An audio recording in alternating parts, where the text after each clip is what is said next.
महाराष्ट्र राज्याची विधानसभेची निवडणूक सुरू आहे.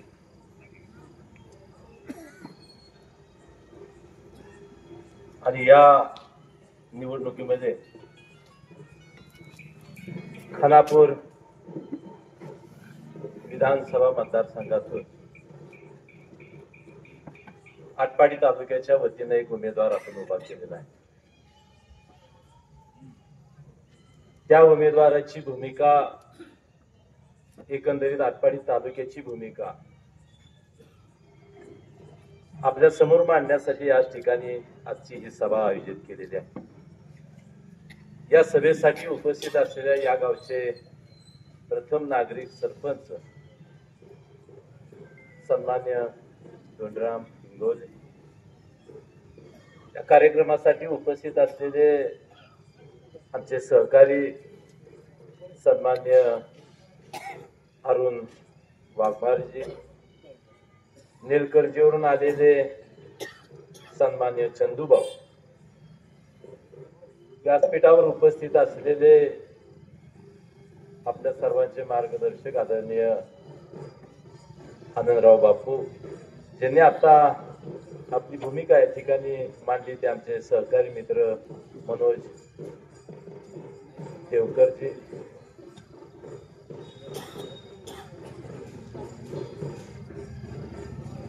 भाऊसर, मिठीवरून आलेले माजी उपसभापती नानासाहेब नाना विलास नाना,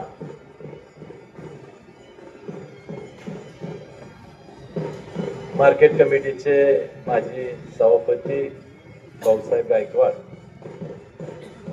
तात्या नेरकरजी पासून विभूतवाडीपर्यंत आपापल्या गावामध्ये काम करणारे सर्व जबाबदार कार्यकर्ते मंडळी, आणि उद्याच्या विधानसभेच्या निवडणुकीमध्ये आपलं पवित्र मत जे देणार आहे ते कुणाला द्यावं, कशा पद्धतीनं द्यावं,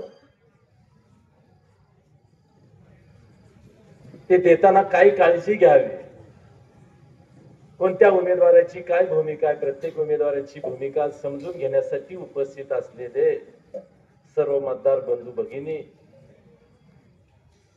पत्रकार मित्र आणि माझ्या तरुण मित्रांनो, उद्याची निवडणूक तुमच्या माझ्यासाठी अतिशय महत्वाची निवडणूक आहे. माझ्या अगोदरच्या वक्त्यांनी या ठिकाणी बऱ्यापैकी खुलासा त्या ठिकाणी केलेला आहे. उद्याची निवडणूक का लढायची आहे, उद्याच्या निवडणुकीमध्ये आपल्याला कशा पद्धतीनं मतदान करायचं आहे, समोर असलेले उमेदवार कोणत्या मुद्द्यावर त्या ठिकाणी प्रचार करतायत, आणि मग आपण काय बोलायचं, आपण कशा पद्धतीनं पुढे जायचं, असं अनेक विषय या ठिकाणी मांडले सगळ्यांनी. उद्याची निवडणूक तुमच्या माझ्यासाठी अतिशय महत्वाची आहे. मुळात ही निवडणूक कुणाच्या विरोधात आहे हे पहिलं आटपाडी तालुक्यानं विसरलं पाहिजे. ही निवडणूक कुणाच्या विरोधात नाही. समोर जे उमेदवार आहेत, सुहास बाबर असतील, वैभव पाटील असतील, आणि काही उमेदवार आहेत, ह्यांच्या उमेदवारीच्या बद्दल, त्यांच्या कामाबद्दल इथं कुठलीच आपल्याला चर्चा करायची नाही. उद्याची निवडणूक आटपाडी तालुक्याचं अस्तित्व काय, आटपाडी तालुक्याच्या स्वाभिमानाचं काय, आटपाडी तालुक्यावर होणाऱ्या राजकीय अन्यायाचं काय, हे समजून घेण्यासाठी आणि त्याचा निकाल लावण्यासाठी उद्याची निवडणूक करायची आहे.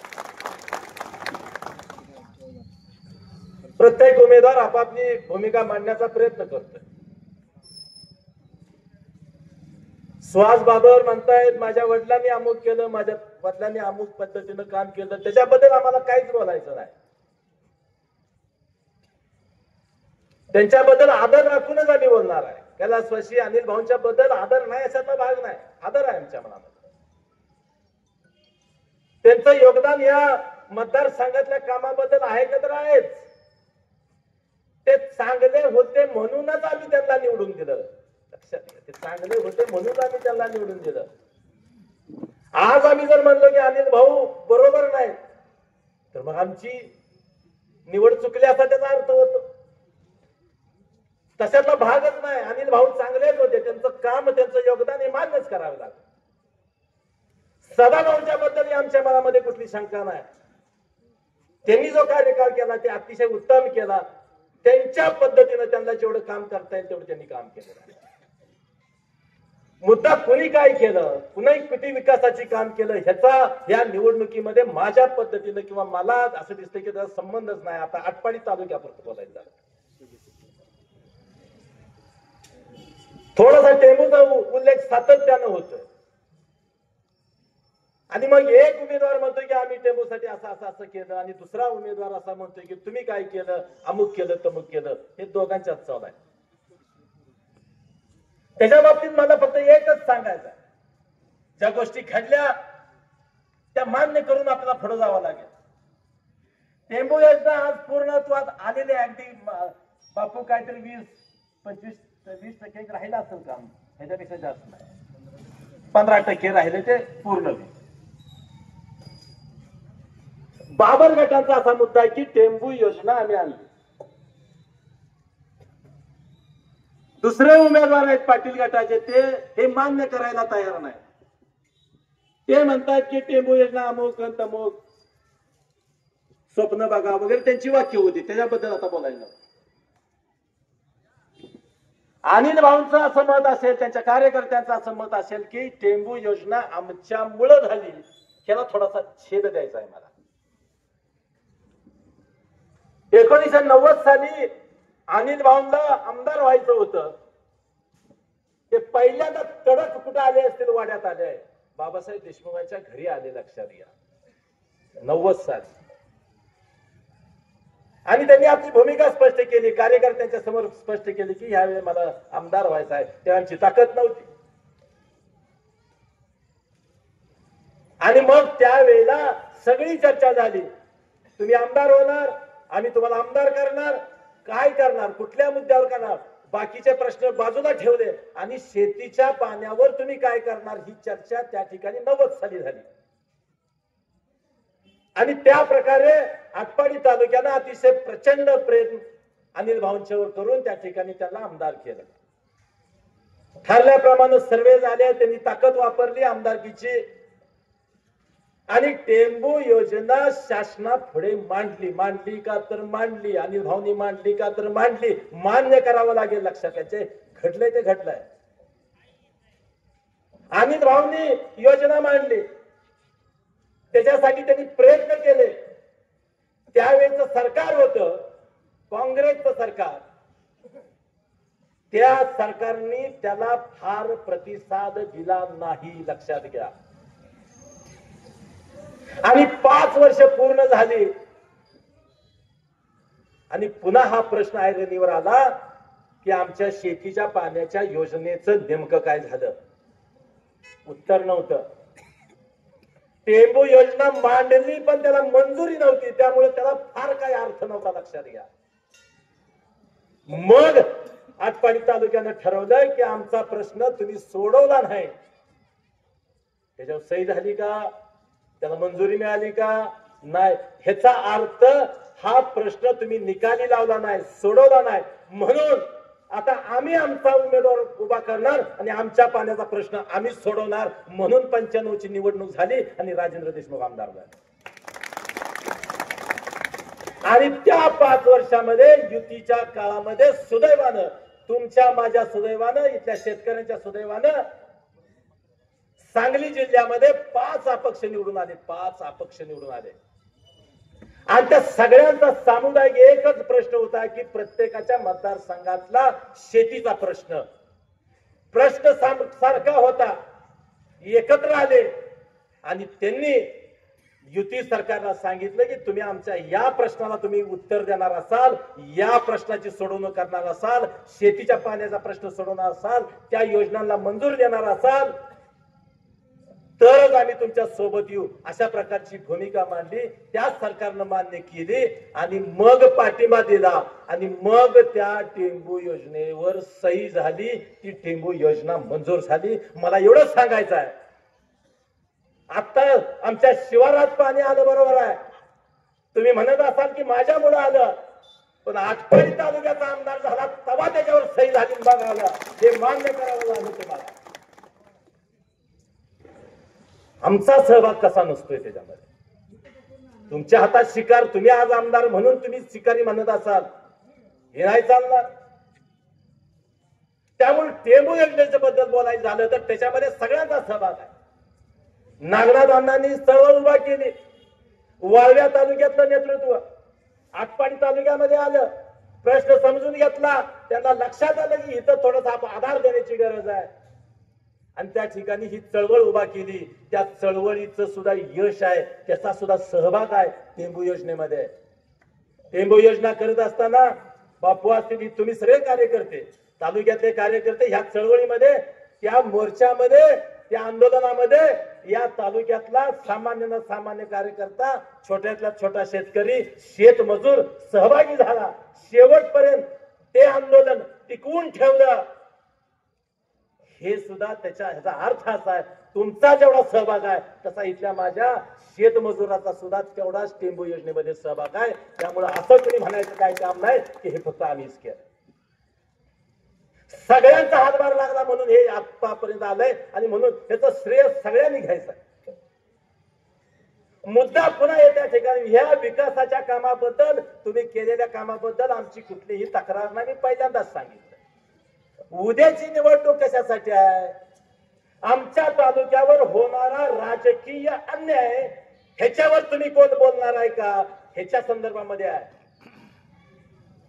तो अन्यायाला वाचा कोण फोडणार आहे? म्हणूनची उद्याची निवडणूक आहे. उद्याच्या निवडणुकीसाठी अण्णांनी अर्ज भरण्याचा निर्णय मागे घेतला. चर्चा चालू झाली मागच्या 2 महिन्यापूर्वीच सांगतो तुम्हाला. अण्णांनी कार्यकर्ते सोबत त्या ठिकाणी चर्चा केली आणि कार्यकर्ते तालुक्यातल्या सगळ्यांना विचारले, बाबा काय करायचं? कार्यकर्त्यांनी सांगितले की आपण निवडणूक लढूया. निवडणूक लढवूया म्हणल्यावर कार्यकर्त्यांची बैठक बोलवली आणि त्या बैठकीमध्ये मी स्वतः अमरसिंह देशमुख म्हणून, या तालुक्यातला एक छोटासा कार्यकर्ता म्हणून मी सरळ सरळ विरोध केला की अण्णांनी निवडणुकीला उभा राहू नये अशा प्रकारची भूमिका मी मांडली होती. त्याला अनेक कारण होती. माझी भूमिका अशी होती की आतापर्यंत सगळ्यांना आपण पाठिंबा दिला, आता सगळ्यांनी चर्चा केली. माझी भूमिका अशी होती, रास्त होती का, खरी होती का, खोटी होती का, ती योग्य होती का, अयोग्य होती का, तुम्ही ठरवायचं. माझं म्हणणं होतं की 2 उमेदवार उभा राहणार आहेत, दोघांनाही आपली गरज आहे. आपलं धोरण बंद आहे, आपला कारखाना बंद आहे, त्याची सोडवणूक आपण त्या ठिकाणी करूया, दबाव आणि ती कारखाना सोडवून घेऊया, ही माझी प्रामाणिक भूमिका. आटपाडी तालुक्यातले सगळे संस्था अतिशय उत्तम आपण चालवतोय, फक्त एकच संस्था त्या ठिकाणी बंद आहे आणि त्याची आज गरज आहे. कारण त्याचा विषय आता आम्ही मांडला, टेंबू योजनेचं पाणी आटपाडी तालुक्याच्या शिवारामध्ये आलंय आणि आता तालुक्यातल्या शेतकऱ्यांच्या पुढे प्रश्न आहे, आम्हाला ऊस करायचा आहे पण आमचा ऊस कोण नेत नाही. ह्याच्या मागे अर्थ कारण होतं, लक्षात घ्या. माझ्या डोक्यामध्ये हे होतं की थोडंसं आपण थांबूया, एवढी सोडवणूक करून घेऊया, कारखाना चालू करूया. आत्ताच्या घडीला आटपाडी तालुक्यामध्ये 5.5 लाख टन ऊस आहे. आटपाडी तालुक्यामध्ये मानगंगा साखर कारखान्याचं कार्यक्षेत्र आटपाडी तालुका, सांगोल तालुका आणि मान तालुक्यातली काही गावं असा कार्यक्षेत्र आहे. मी मागच्या 4-5 महिन्यापूर्वी त्याची माहिती घेतली. गेल्या वर्षी या कार्यक्षेत्रातनं गेल्या वर्षी 14 लाख टन ऊस बाहेर गेलाय. ज्या कारखान्याला, ज्या परिसरामध्ये तुळशीचं लग्नाला ऊस नव्हता, तिथं आज 14 लाख टन ऊस झालाय. आणि नुसत्या आटपाडी तालुक्यामध्ये 5.5 लाख टन आज ऊस आहे. हा ऊस वाढू शकतो पण वाढत नाही. त्याचं कारण असं की ऊस घालावायचा कुठं? प्रत्येक कारखान्याच्या दारात जाऊन बसावं लागते माझ्या शेतकऱ्याला, त्याच्यासाठी म्हणलं आपण हा विचार करूया, ही भूमिका माझी होती, ह्याच्यापेक्षा वेगळं काय नव्हतं. परंतु थोडं सगळ्यांनी आग्रह केला की नाही, आपल्यावरच ते आपण कधीतरी पुन्हा सोडवू. मी ठीक आहे म्हणलं, बाबा तुम्ही म्हणताल तसं, तुम्ही उभा राहणार असाल, सगळ्यांनी मिळून जर उमेदवार ठरवणार असाल तर अमरसिंह देशमुख सगळ्यात त्या उमेदवाराचा प्रचार करायला तयार आहे, अशा प्रकारची भूमिका त्याच सभेत मी मांडली होती. मी हे मांडलं होतं, कोण उमेदवार करायचं हे तालुक्यानं ठरवावं. तो विषयामध्ये मी नव्हतो, त्या चर्चेमध्ये मी नव्हतो. कोण उभा राहायचं, काय करायचं, अमुक त्याच्यामध्ये मी काही माझा सहभाग नव्हता. मी एकच सांगितलं होतं, तालुक्यातनं एक उमेदवार असेल तर तालुक्याचा उमेदवार म्हणून मी मैदानात उतरणार, सगळ्याच्या पुढे असणार, अशा प्रकारची भूमिका मांडली होती. अर्ज भरायची प्रक्रिया चालू झाली, आपापल्या पद्धतीने अर्ज भरले गेले आणि त्याच्यामध्ये दोन मुख्य अर्ज राहिले म्हणजे भरले गेले. एक राजेंद्र देशमुखांचा आणि दुसरा ब्रह्मानंद पडळकरांचा त्या ठिकाणी अर्ज भरला गेला. अजूनही अर्ज आहे आणि मग अर्ज परत कुणी घ्यायचा, मग तुमचा विषय, आपल्याला काय त्याच्यात भागच घ्यायचा नाही, तुमचं तुम्ही बघा जावा. आणि काय घडला, राजकीय घडामोडी घडल्या असतील, काही लोकांच्यावर थोडस प्रेशर आलं असेल, अनेक गोष्टी येतात, इतकं या गोष्टी सोप्याही नसतात. आणि मग आमचे मित्र सभापती, माजी सभापती ब्रह्मानंद पडळकरांनी अर्ज पाठीमागे घेतला.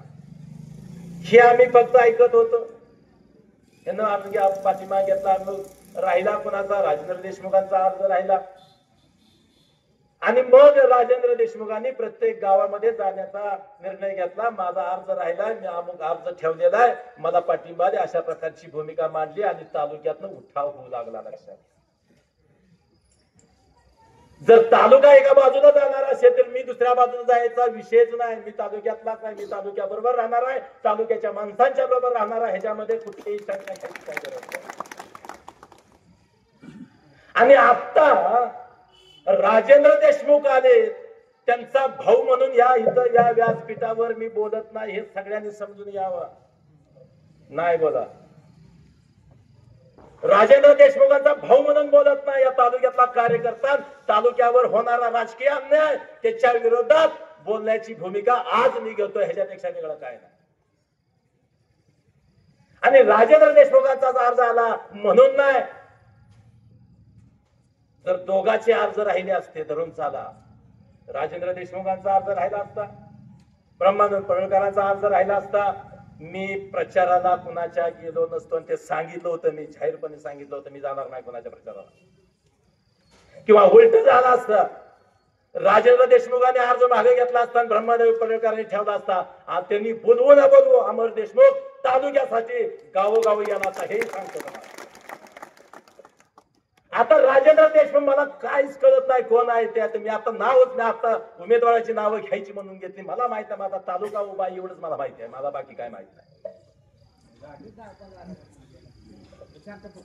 मग आता विषय आहे की हा राजकीय अन्याय आपण किती दिवस सहन करायचा, आणि हा अन्याय समजून घ्यायसाठी थोडस मागं जावं लागेल, थोडस इतिहासामध्ये जावं लागेल. साधारण 1965च्या दरम्यानची गोष्ट असेल, काळ असेल. खानापूर आटपाडी मतदारसंघाच्या अगोदर कवठे मंकाळ आणि आटपाडी तालुका असा मतदारसंघ होता. आणि त्यावेळी आम्ही ऐकलेलं, आम्हाला सांगितलेलं ज्येष्ठ मंडळींनी, त्यावेळेच्या घटना आम्ही ऐकलेल्या, तुम्ही तुमच्या समोर मांडतोय, लक्षात घ्या. 65च्या दरम्यानचा हा विषय.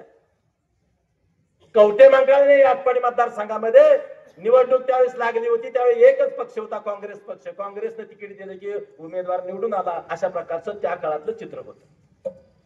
आणि मग 2 तालुक्याचा मतदारसंघ निवडणूक लागली विधानसभेची, कुणाचा उमेदवार करायचा. त्यावेळेस आता जसा वाद झाला, आता जशी मागणी होत्या तशी त्यावेळी झाली. आणि त्यावेळच्या कार्यकर्त्यांनी, मग बाबासाहेब देशमुख असतील, अण्णासाहेब देंगडे असतील, शेख साहेब असतील, सीताराम बापू असतील, अनेक, अण्णासाहेब पत्के असतील, दोंडीसाहेब देशमुख असतील, अनेक कार्यकर्ते यांनी अशी भूमिका मांडली की आटपाडी तालुक्याला उमेदवारी मिळाली पाहिजे. परंतु पुन्हा चर्चा झाली, वसंतदादांच्या समोर बसलं गेलं आणि निर्णय झाला की ह्या वेळेला कवठे मंकाळला उमेदवारी द्यायची. आणि त्या बैठकीमध्ये हेही ठरलं की पुढच्या वेळेला आटपाडीला द्यायची. ह्या गोष्टी नवीन जे आपली तरुण मंडळी आहेत ह्या गोष्टी इतिहास, तालुक्याचा इतिहास समजून घेतला पाहिजे. आता ज्या स्टेजला आटपाडी तालुका आहे त्याचा इतिहास, भूगोल सगळं समजून आपण घेतलं पाहिजे. तर आपल्याला मार्ग, इतिहास समजून घेतल्याशिवाय भविष्यामध्ये आपल्याला वाटचाल करता येणार नाही हे लक्ष समजून घ्या तुम्ही. आणि मग कवठे मंकाळच्या साठी कवठे मंकाळला ठरलं की कवठे मंकाळ तालुक्याला उमेदवारी द्यायची. आणि तिथं कोरे साहेब नावाचे मोठे कार्यकर्ते होते, नेते होते, त्यांना उमेदवारी द्यायची ठरली. निवडणूक झाली, चांगल्या मतानं कोरे साहेब निवडून आले. आटपाडी तालुका कवठे मंकाळनं एकसंघपणे त्यांच्या पाठीमागे ताकद उभा केली. कोरे साहेब निवडून आले. त्यांच्या कृतीप्रमाणे त्यांच्या पद्धतीनं त्यांनी 5 वर्ष काम केलं. मुदत संपली विधानसभेची, परत पुढची निवडणूक लागली. पुन्हा चर्चा चालू झाली. आता काय, कुठला उमेदवार? ही चर्चा चालू झाल्या झाल्या कोरे साहेबांनी मीटिंग बोलवली. कवठे मंकाळ तालुक्यातले कार्यकर्ते, आटपाडी तालुक्यातले कार्यकर्ते, नेते मंडळी सगळ्यांची, आणि स्वतः उभा राहून सांगितलं मागच्या वेळी असं ठरलंय आता आटपाडीचाच उमेदवार असणार, मी थांबणार.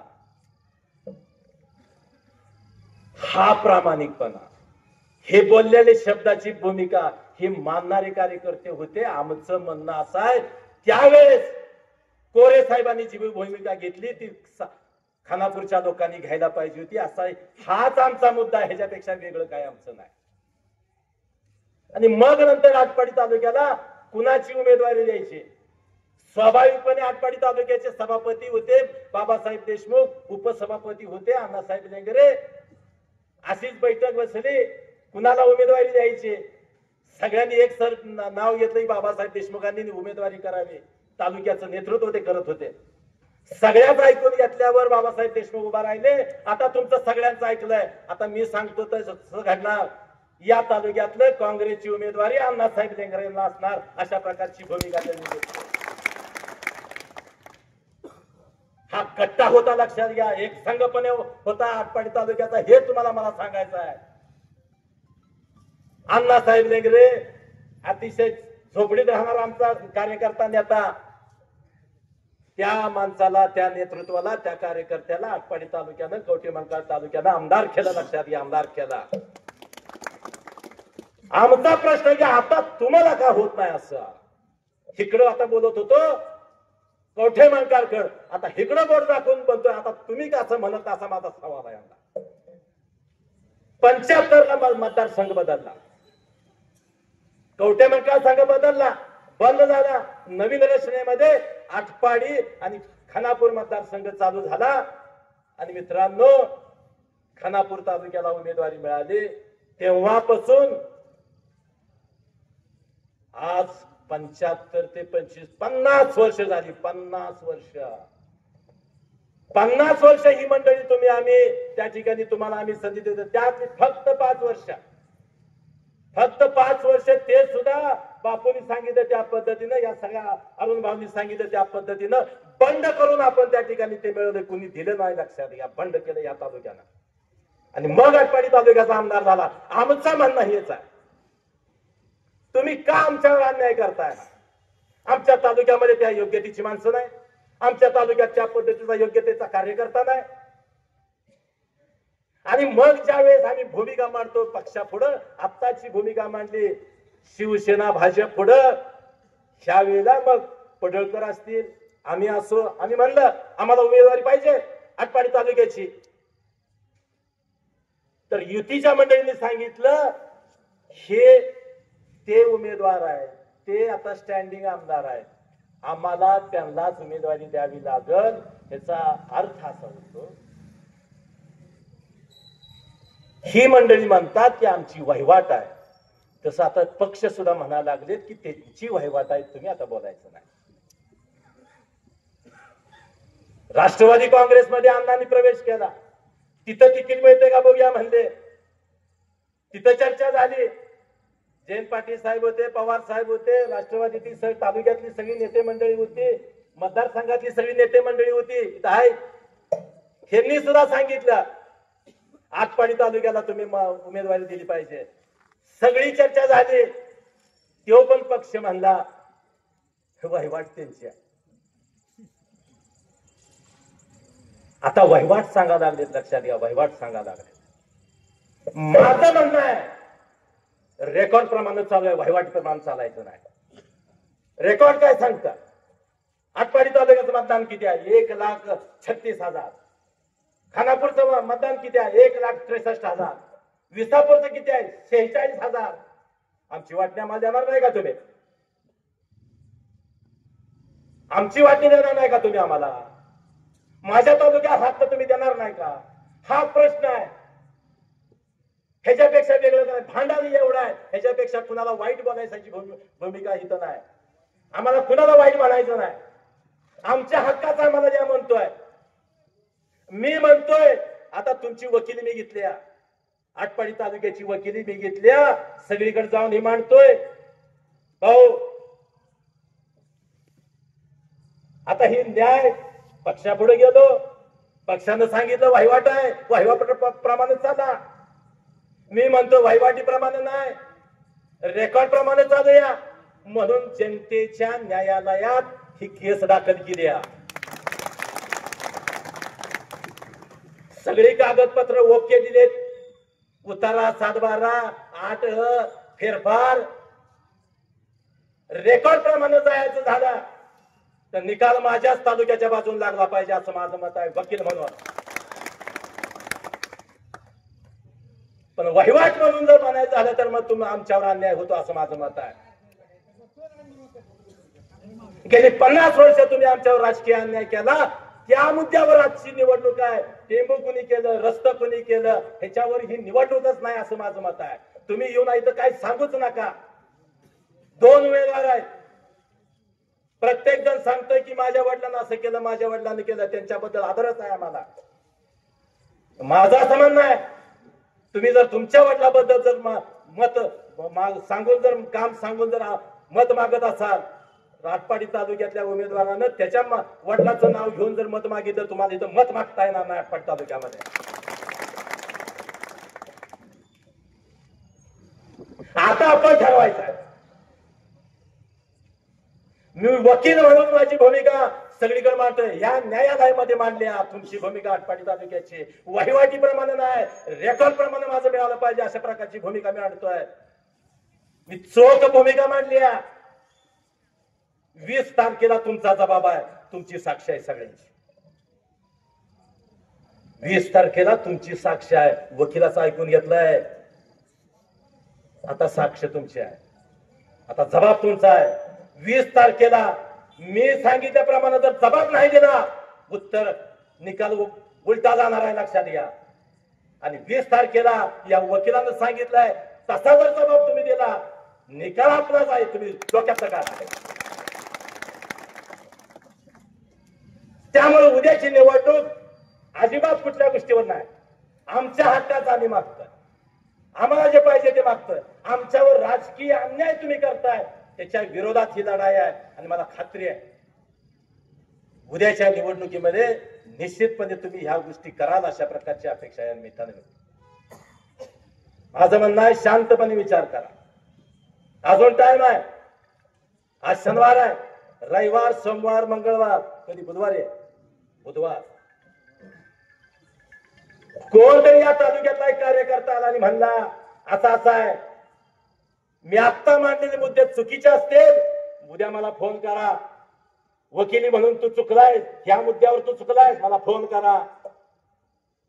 तुमची बाजू मांडली आम्ही, तुम्हाला अधिकार आहे तो. आणि जर योग्य असेल माझी भूमिका, तर उद्याच्या 20 तारखेचा जबाब साक्ष पक्की झाली पाहिजे, लक्षात घ्या. साक्षीदार फुटायचे शंका आहे. साक्षीदार फोडले जातील. आताच आमच्या मित्रांनी सांगितलं करोडपती आहेत, अब्जोपती आहेत. हक्काचा आहे, समजून घ्या. वाड वडिलांना टिकवलाय. वाड वडिलांना म्हणजे मागच्या पिढीने हे सगळं टिकवलंय. तालुका टिकवला आपला, हे सगळं जपलंय. हे टिकवायची तुमची आणि माझी जबाबदारी आहे, पुढच्या पिढीची जबाबदारी आहे. हे टिकवायचं का नाही हे तुम्ही आता ठरवायचं आहे. आणि म्हणून जागृतपणे काम करा. कोण काय म्हणतंय काय नाही, काय विषय नाही, अजिबात नाही. हे पहिल्यांदा स्पष्ट केलं. मी राजेंद्र देशमुखाचा प्रचार करायला आलो नाही, आटपाडी तालुक्याचा प्रचार करायला आलो. आटपाडी तालुक्याची भूमिका मांडायला आलो होतो. राग कुणाचा असेल तर आमच्यावर व्यक्त करा, करताय तुम्ही. आमची काही तक्रार नाही भाऊ बापू, काही सुद्धा नम्रपणे तुम्ही जे बोलताय ते अतिशय नम्रपणे मी स्वीकारले, आम्ही स्वीकारलं. आता आणि काय पाहिजे तुम्हाला? पण तुम्ही कुणाची भूमिका घेताय? तालुक्याच्या बाजूने उभा राहायला पाहिजे अशा प्रकारची भूमिका आमची आहे. राजकारण होत जाईल, जय पराजय होत जातील, पण तालुका टिकला पाहिजे, तालुक्याचा स्वाभिमान टिकला पाहिजे, तालुक्याची सगळ्या गोष्टी टिकल्या पाहिजेत. उद्याचं भविष्य या तरुणांचं टिकलं पाहिजे. त्यासाठी हे सगळं तुमचं आमच्या आपल्या हातात असलं पाहिजे. अशा प्रकारची भूमिका मी मांडतोय. तुम्हाला योग्य वाटते का बघा. लोकांच्या पर्यंत जावा. कोण इकडं तिकडं जात असेल तर त्याला समजून सांगा. नेते मंडळींना, कार्यकर्ते मंडळींना अडचण आहे का? तर आहे. त्यांचं राजकीय भविष्य त्याच्यामध्ये असतंय कुणाचं. या नेते आणि राजकीय भूमिका सगळ्यांचीच असते. मग एकदम कुणाला सोडता येत नाही तर तुम्ही आपण सगळ्यांनी सांगूया, तू तिथं थांब, तू तिथं थांब, तू फक्त खाली काय करू नका, आमचं आम्ही बघतो काय करायचं आहे, तू त्याच्याजवळ थांब ना, काय अडचण आहे. आणि त्याच्या पुढे जाऊन सांगतो, उद्या तुमच्या सुदैवानं चांगला निकाल लागला, बापू राजेंद्र देशमुख आमचे असणार नाहीत, तालुक्याचे असणार नाहीत, कुठल्या गटाटाटाचे असणार नाहीत, कुठल्या जाती धर्माचे असणार नाहीत. त्यांनी तालुक्यासाठी, मतदारसंघासाठी काम करायचं. त्यांनी परत सोसायटीत भाग घ्यायचा नाही, त्यांनी ग्रामपंचायतीत भाग घ्यायचा नाही, त्यांनी जिल्हा परिषद भाग घ्यायचा नाही, कशात भाग घ्यायचा नाही घ्यायचा त्याने. कारण त्यांना निवडून आणले सगळ्या गटातटाने, सगळ्या विचाराने, सगळ्या जाती धर्मानं. हा त्याचा अर्थ आहे. त्यांनी अजिबात इकडं तिकडं बघायचं नाही. त्यांनी नीट बोल जायचा. तालुका माणसात कुणावर अन्याय होऊ द्यायचा नाही, ही भूमिका पहिली. काम कमी होऊ दे तालुक्यात, 2 रुपये कमी होऊ दे, सामान्य माणसावर अन्याय होता काम नाही, अशा प्रकारची भूमिका राजेंद्र देशमुखाला घ्यावी लागेल. आणि हे तुमच्या पदरात टाकणार, आम्ही तुमच्या पदरात टाकणार. तुम्ही मालक त्यांचा, आम्ही नाही. ही भूमिका मांडायला तुमच्या समोर आलोय. तुम्हाला पटत्या का बघा, शांतपणे विचार करा आणि मग निर्णय घ्या की या निर्णयावर भविष्य आटपाडी तालुक्याचं ठरणार आहे. लक्षात घ्या. आता जर फसला, वहिवाटातल्या कब्जाच आहे तुमच्यावर. लक्षात घ्या, कब्जाच आहे. कोणा सोडत नाही ती मंडळी. मग काय करायचं हे समजून घेऊन शांतपणे तुम्ही आम्ही विचार करूया. काय सुद्धा सगळं डोक्यातनं काढा. कोण कुठला काय काय काय म्हणतोय काय सुद्धा नाही. कुणी कुणाला काय केलं काय सुद्धा नाही. विसरून जाऊ. आम्ही विसरलोय ना, तुम्हाला काय अडचण आहे? समजा कुणी मला शिवे दे, मी विसरत असेल तर तुमची काय प्रॉब्लेम आहे? तुम्हाला काय प्रॉब्लेम आहे? आम्ही विसरतो. तालुक्यासाठी विसरायचं आहे, तालुक्यासाठी मागं सरायचं आहे, तालुक्यासाठी लढायचं आहे. सगळ्या गोष्टी तालुक्यासाठी करायच्या. लक्षात घ्या, उद्याच्या भविष्यासाठी, येणाऱ्या पिढीसाठी तुम्हाला हे करावं लागेल. ते तुम्ही कराल अशा प्रकारची अपेक्षा व्यक्त करतो आणि थांबतो. जय हिंद, जय महाराष्ट्र.